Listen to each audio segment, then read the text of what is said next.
We are sitting down today with Brian Steele. Thank you so much for making time for us today. How you doing? I'm okay. How are you? I'm doing well. I'm doing well. You know, let's start off with the national conversation that's happening right now about rap lyrics, whether they should be allowed in courtrooms during cases and whether they should not be. We know New York is having this discussion, Fulton County is having this discussion, you know, LA, so many courtrooms nationwide. What are your thoughts on that? I don't believe that unless the lyric has a direct relation to the supposed crime on trial, and there's evidence to support that, the fact that somebody has created words that are in a song or in a book or in a movie, they should not be judged by their work, performance, because that's storytelling. So the problem I really have with the lyrics from rap music throughout our country and right here in Fulton County is we don't do that with other types of entertainment or artistry. And that's really my problem, because to me, rap music has been birthed by the struggle of the inner city, poverty-stricken, oftentimes people of color. And why are we targeting that group rather than a writer who talks about a killing or drug dealing? Or how about the white songwriters? Why does rap music oftentimes feel like it's on trial as a genre? It seems like it's racist to me. Because otherwise, I have no idea. I don't know why other forms of violent lyrics in country music or in rock and roll, they don't seem to get this type of attention. Where do the lines blur when it comes to lived reality and that storytelling that we speak of? Because that's something that's also argued is like, okay, is this someone's personal diary, or is this them telling a story from a lens that they're storytelling through? Unless there's direct evidence or circumstantial evidence that's credible and that's competent in a courtroom, this is storytelling. Otherwise, if you look at it the other way, it's going to have a chilling effect on creativity. When you got the call to represent Young Thug, as an attorney, what was going through your mind at that time?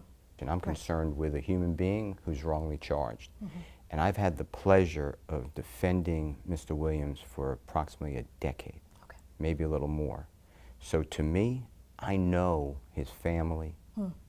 I've defended him in courtrooms multiple times. I knew right away that he's been targeted for 10 years by the prosecution. So my feeling was exactly what I said, that this is a wrong prosecution and I will defend him. What do you feel like he's being targeted, or he has been targeted for a decade? Every time it's a bad stop by the police officer. It's a unlawful search warrant. It is some charges that there were multiple people there and he had nothing to do with it. So how many times do you have to be wrongly prosecuted till you realize that he's being wrongly targeted? How hopeful is he right now in conversations?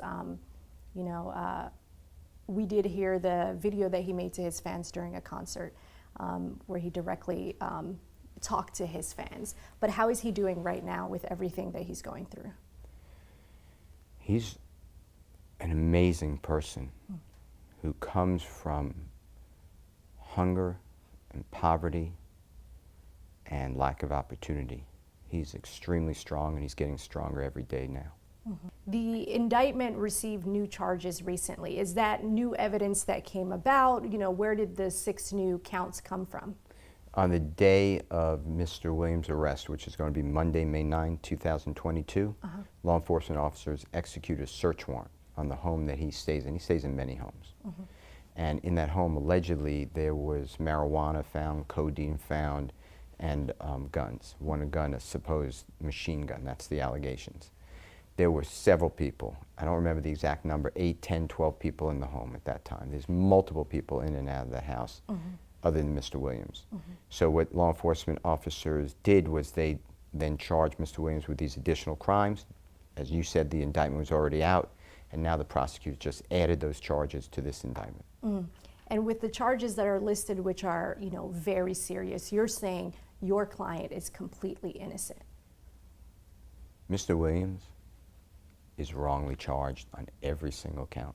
I think that a person like Jeffery Williams is a hero, not a criminal. And January 2023, all of that will be told. Can you give us examples of his community service and commitment to his community? He's done multiple concerts. He donates every single penny to the inner city. He has come to relief of cities and communities that have been devastated by whatever it is, violence or some sort of flooding or whatever. He'll put on a concert and donate all the money to those communities. He has brought into communities open house. Just go to the store. They will give you all of your food and your clothing and the children's back to school needs. He's come into communities with hundreds of pairs of shoes. Just show up and then find the shoes that fit you. He has given jobs to people only in the inner communities. He'll only hire from the inner communities in his studios or his rap label. He has promoted and hired and signed artists only from the inner cities to do rap. And he has gone to children and not only sponsored the cheerleading and the football team and the basketball team and the baseball team, but he goes and explains to them, don't be a rapper.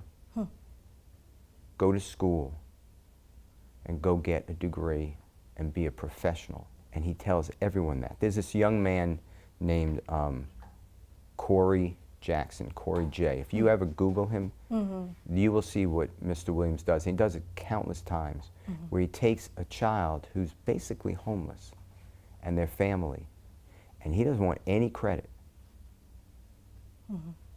And that young man today goes around our country. He's 15. He goes around our country and he tells people, hustle doesn't mean sell drugs. Hustle means get up every day, put on clean clothing as best you can. Let's get an education. This is what you do with your money then. If you're ever lucky enough to get money, don't gamble it away, invest it. Tell us about how important it was to hear Corey J's personal experience with Young Thug in the courtroom, that heartfelt message that he shared. That's just Mr. Williams. I could bring countless people like that. This is just Mr. Williams. When you're dealing and you with, fought for Corey to be heard. I remember, you know, the judge was like, hey, is this a different kind of voice that we haven't heard yet? You were like, let the kid talk. Like, you know, if he can have an opportunity to be heard, let him get up on the stand and to be heard. How important was that to you? It's important because the court is hearing the prosecutors say that Mr. Williams is in charge of a criminal street gang, and by his word, people can die. That's basically what he's saying. And that's just not true. So I thought that everybody that we put up at that bond hearing is important for the court to know about and a jury to know about. Why is Mr. Williams so relatable to the youth in Atlanta? Because he is the hope. And he's trying to get others out of poverty. That's his mission in life. What are the negative connotations that comes with being a rapper that may not always reflect who the rapper is? For people like you who are informed, people in the rap industry, it's show business. It's an act. They are performers. So, and they're performing all the time, much like, I guess, professional wrestlers. We don't even know their real names. They're performing all the time. That's not the human being, though. That's not, you know, them with their family members or with their community members. That's what you're asking. So for people who say, there's a tweet, Young Thug, that says it all, those people are really misinformed, and I expect that they will change their opinion if they're interested in learning come January 2023. Because Jeffery Williams is a father, he is a son, he is a genius, and he committed none of these crimes. When he in a courtroom is being called King Slime, that the allegations of YSL is connected to, according to prosecution, street gang activity, of crime, of felonies, of all these different things. Tell us about what the next few months really means to you. We spend every day working our case and putting it into a ability with witnesses to tell a truthful story. And the prosecution's theory will not hold up in court because the truth will come out. Do you feel like nationwide there should be a standard on lyrics in courtrooms, or should it be handled state by state? I think it should be handled case by case. And much like the Honorable United States Congressman Hank Johnson just presented a bill to Congress, and he gives a criteria on when a lyric can be used in a courtroom. And that's what it should be. It should be that it should never be used in a courtroom unless the prosecution can show that that lyric is a admission or confession. If the right verdict is rendered, it would show that prosecutors should back off targeting people who defeated the odds against them and put them in the right context. These people are doing good for the community. When you saw the petition for Protect Black Art, what came to your mind? It's sad that we even need a petition to protect black art. I can't believe that in 2022, this is where we are in our country. However, with that being said, it's a good thing. And people have to realize that we are discriminating when we go after a certain type of music. It is wrong to do. Rap music helps our community. And if you don't like it, don't listen to it. But that's for everybody. That's why it's America. When was the first time that you met Young Thug? You said you've been representing him for 10 years now? I believe that's an approximation, but yeah, it's probably true. I'm really proud of him. You know, I know his whole family. I know his brothers and sisters. I know his children. And to see all of his work, he's a workaholic. He will stay 48 hours, 72 hours in a studio and just continually write. He's constantly helping other artists. Jeffery Williams gets it.